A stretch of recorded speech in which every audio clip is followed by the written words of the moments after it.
Hi Gemini, ako ulit. Sensya na hindi kompleto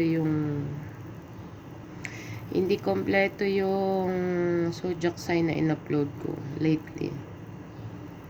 Okay, so ngayon kukumpletuhin ko na siya. Magsisimula ulit ako. So Gemini ako magsisimula hanggang sa katapusan ng zodiac sign, hindi ng mundo. Okay? Meron tayong Palo Santo for the positive energy to come in. So, gagamitin ko yung The Good Tarot. So, tingnan natin. Sa mga makaka-resonate po, hit the like button, hit subscribe. Para po sa hindi makaka-resonate, better luck next time po. Baka masagap ko na ang inyong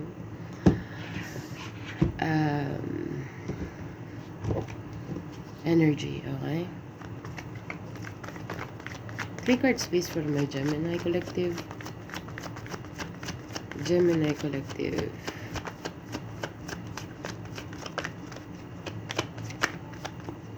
Gemini Collective.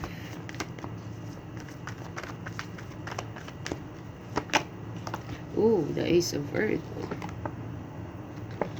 Ace of Pentacles yan. Ace of Fire. Oh, come on, Gemini. The Magician card. Wow, ang ganda ng card mo, Gemini. Super. Okay, at the bottom of the deck, you have the Page of Water. Whew! Parang aga-aga pagpapawisan ako. Clarify the Ace of Earth. Dalawa ang Ace mo, tax isang Magician. Ay, anong ginagawa mo, Gemini? Anong nasa ulo mo? Anong nasa utak mo? Anong meron? Gemini, anong pinaplano mo?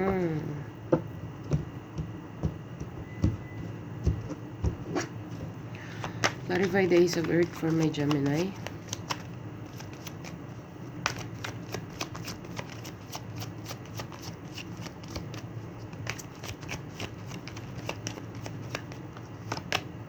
Ace of Wands, Seven of Cups, the Knight of Pentacles, Three of Wands, Five of Pentacles, and the Wheel of Fortune. Wow! Wow! Yun na nga masasabi ko, wow! Bottom of the deck, Eight of Wands. Communication and action is the key. So, let's see. Gemini, sa nakikita ko dito with the Ace of Pentacles. Ace of Pentacles, you know, dito sa Good Tarot, Ace of Earth. Okay. So, clarified by the Ace of Wands and the Seven of Cups. So, are you confused? Confused ka on what? Confused ka on starting something with the Ace of Earth? But, I think with the Queen of Wands, para bagang ang Queen of Wands kasi is a go-getter card. Okay. I think itatry mo siya one by one. Ang daming opportunity sa'yo, ang dami mong idea dito. Okay. So, iisa-isahin mo siya, Brad, kung saan ang effective, saan mo makukuha yung Ace of Pentacles. Kasi ang Seven of Cups is all about exploring your option. Maybe confused ka na where you start or but may partner siyang Queen of Wands. So, para bagang willing siyang i-explore one by one kung ano-ano man yung mga offer or ideas na meron ka. Okay. One moment gusto mo mag-start ng ganito, tapos meron ka pang idea na ganito, pwede mong gawin siya at the same time, para bagang ganun. Okay, pero pag wala ang Queen of Wands, para bagang confused ka on something with the Ace of Pentacles, parang gusto mo siyang hanapin kung saan, pero meron kang feeling inside of you. Meron kang intuition na kailangan mong mag-explore kasi isa sa mga i-explore mo is doon ka makakakuha ng Ace of Pentacles. This is Ace of Earth, which is abundance, financial freedom, financial security, long-term security, long-term wealth na sinasabi. Gets mo ako? Generational wealth na sinasabi. So, it's a good thing kasi meron kang Queen of Wands. Queen of Wands is a go-getter. Wala siyang pakialam. I-explore niya yan one by one. Hindi niya iniisip na, anong tawag yan, matatagalan siya or something. Basta ang importante sa Queen of Wands is nagawa niya, na-explore niya isa-isa. Okay, na-experience niya isa-isa hanggang sa mahanap niya. Kasi unstoppable ang, unstoppable ang Queen of Wands. Okay, unstoppable sila. So, ang ano dito is communication is the key. You need to open your mouth. You need to take action kasi ang Eight of Wands is all about communication and action. Okay? Kailangan ng boses mo dito at saka at the same time kailangan ng action. Okay? Page of Water at the bottom of the deck as an overall energy. Page of Water is like all about new. Okay? With the Love card. Oh, come on. Ano yan siya? With the 6 number here. Yeah, Rabbi. 6 may be significant, but in the love aspect, someone here is crushing on you. Someone here is like the emotions is growing. Okay, I don't know if who is that for you, but someone may nagkaka-crush sa'yo, day. Okay, Chariot card, Travel card. So, I don't know if who is coming towards you with the Page of Water and the Love card. Just expect some communication somewhere else or with someone. Expect some communication. Okay. Maybe someone wants to travel towards you, or maybe you are going to travel towards them. But it's all about love. Okay, it's not a business thing. I think you have business in mind in your own. Okay, but with the bottom of the deck, with the Page of Water and the Love card, like, dang, where are you going, Gemini? So clarify more. 6 of Wands, Victory card, Public Eye card. Ang dami mong wands. Ang dami mong wands sa isang lapag. Okay. So, with the 6 of Victory card, this is a victory card. So, tama lang yung gagawin mo, Gemini. Tama lang yung gagawin mo. Mag-i-explore ka, iisa-isahin mo siya hanggat sa makuha mo to. Hanggat sa, kumbaga, nakikita ko yung kay Willie Rebillame, na meron siyang mga box na, tapos ikaw ang huhulaan mo yung mga box na yun, kung saan yung house and lot, or saan yung million. Para mga nagigits mo, sana naman nagigits mo. Merong palaro si Willie Rebillame na ganun, diba? Parang nakikita ka ang ganun. Tapos, i-open sa harap mo isa-isa. Tapos makikita mo na you are on the right path. Your choice is like positive with the 6 of Wands here. Okay, kasi ginamit mo yung energy mo as a go-getter energy. Hindi ka nag-surrender, hindi ka nag-give up, hindi ka na-discourage sa mga environment or mga nakita mo. Kasi ito may ahas. Okay, may ahas, may dragon, pero isa dito is like full of jewelries, monies. Okay, so ito nung cup na to, confusion. So hindi ka na-give up, talagang inisa-isa mo siya, you go through it, in-experience mo, kaya nakuha mo siya. Andito ang resulta. 6 of 6 ha, napapansin mo. This is the confirmation for you. May significant, maybe 66. I don't know, but we will see. Very clear. Hindi ko na kailangang i-dive deep yan. Okay. Clarify the... Meron ka ditong Ace of Fire. This is all about passion. This is all about the idea that you have fire inside of you. Na para bang you need to start something. Okay, you are planning ahead. You have planning card. Meron ka lang iniintay. Hindi ko alam kung ano iniintay mo kasi 3 of Wands is all about waiting. Okay, moving into something. You know it already. Alam mo kung saan ka pupunta. Alam mo kung saan ang destination mo, pero may iniintay ka lang. Okay, ang passion mo together with you in your journey, like it will lead you slowly but surely. Yan eh. Knight of Pentacles is a slow moving knight, pero ang knight is may mission siya. At saka sure, ano man tawag yan, hindi tulad ng Knight of Swords, hindi tulad ng Knight of Wands. Iba-iba ang ang Knight of Pentacles is a very stable card. Okay. Nga lang, ang mahirap is napakabagal, day. Pero depende na lang din sa'yo yan. Baka may iniintay ka lang dito. Sandali nga i-clarify ko ba. Okay. Hindi ka na makapag-intay na kasi Ace of Wands to the Three of Wands is already a Four of Wands. So, a Four of Wands is all about success. It's all about getting it together. It's all about a happy, joy, celebration, reconciliation. Okay. With the Four of Wands, marriage, search mo sa Google, Brad, para alam mo kung ano sinasabi ko. Okay, so with the Ace of Wands and the Three of Wands here, you are heading towards Four of Wands. Four of Wands is all about stability, security. Okay, but for some reason, for some reason mabagal. Mabagal pero sigurado.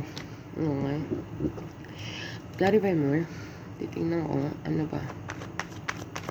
Clarify more. Give me one card, please. Heading towards where? For my Gemini, please.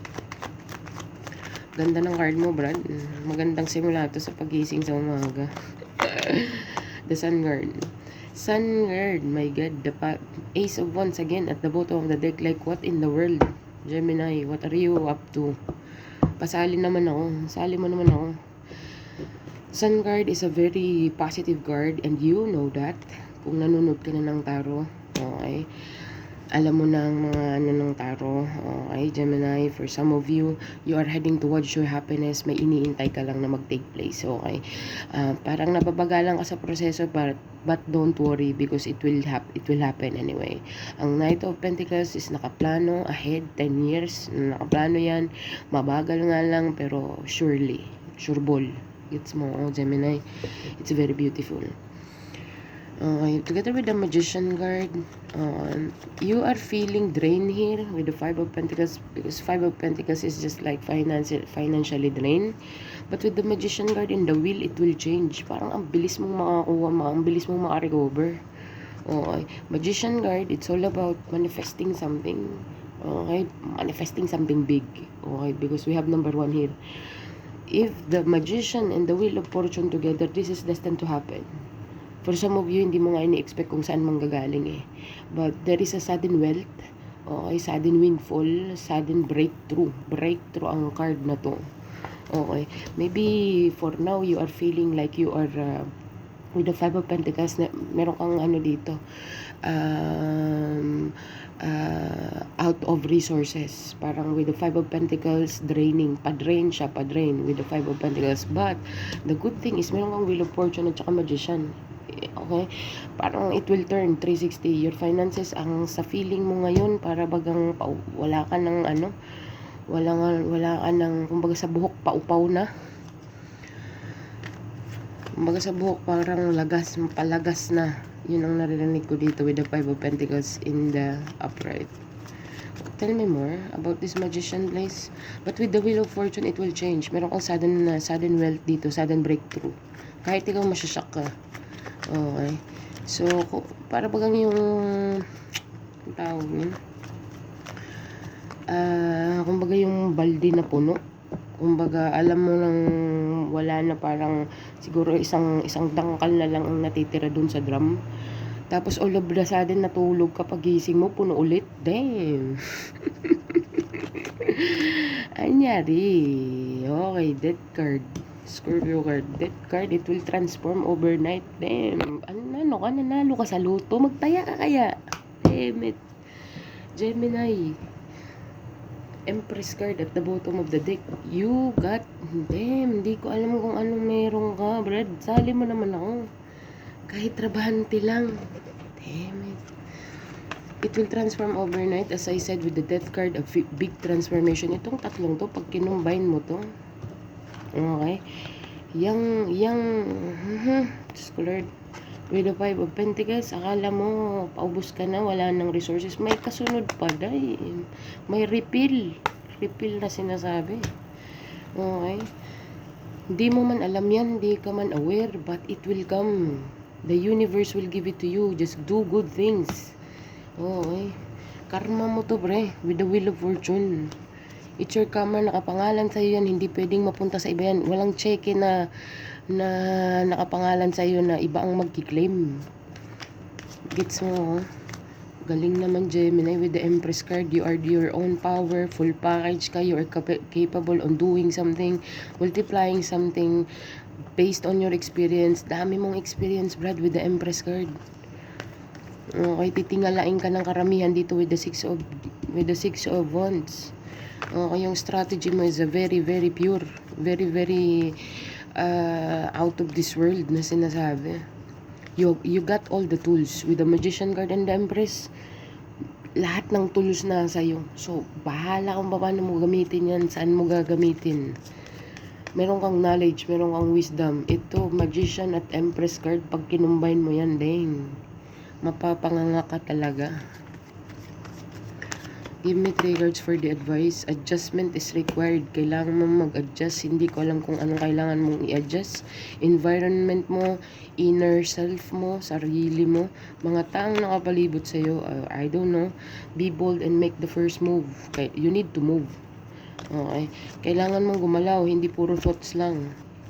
Okay? But I think you are moving here. Okay? But slowly but surely. Okay? A time to give rather than to take. I think at the moment makaka-feel ka ng it's me time. Okay, hindi ba pwedeng ako muna? Yun ang nararamdaman ko dito. It's time to release negativity. Kung ano man yung mga negative thoughts mo, Gemini, you need to release it because ang daming papasok sa'yo dito. Like unstoppable to, pre. Unstoppable to, Gem. Okay, unstoppable to. It's very, very clear. Okay, tapos may love ka pa. What in the world? Dang. Someone wants to come towards you. Okay, and offer you the operang ka ng cup nila. Okay. Emotionally stable. Emotionally, my God. 5 is a big changes. Meron kang queen dito. It's an old energy. Maybe nag-pass away. Maybe para sa inyo na may mga magulang pa. Baka lola niya to. Or basta sa makabilang buhay na para po sa mga wala na ring nanay. Baka nanay mo to. Okay. So may gusto siyang sabihin sa'yo. Okay. May gusto siyang ipaalam sa'yo. Yan ang mga ancestor at saka guardian angel niyo. 5, 3, 7. So, Gemini, check it out. Check mo sa Google, 537 angel number. Okay? So, alam mo pa yung queen na to, meron siyang history before. I mean, mayaman to Brad na nagbabantay sa'yo kung sino man yan kasi Queen of Diamond siya eh. Queen of Diamond is all about the bag. Okay? Baka, I don't know, dang. Open mo tong 537, Gemini, and sa lahat po ng mga ma-resonate, hit the thumbs up po, comment below, and subscribe ka na lang, hit the notification bell para po ma-notify ka, para po always connected tayo, para po sa hindi makaka-resonate, better luck next time po. So, baka mahagap ko na po yung energy nyo next time. So, this is what I have for you, Gemini. Thank you for being here, thank you for watching, and bye for now.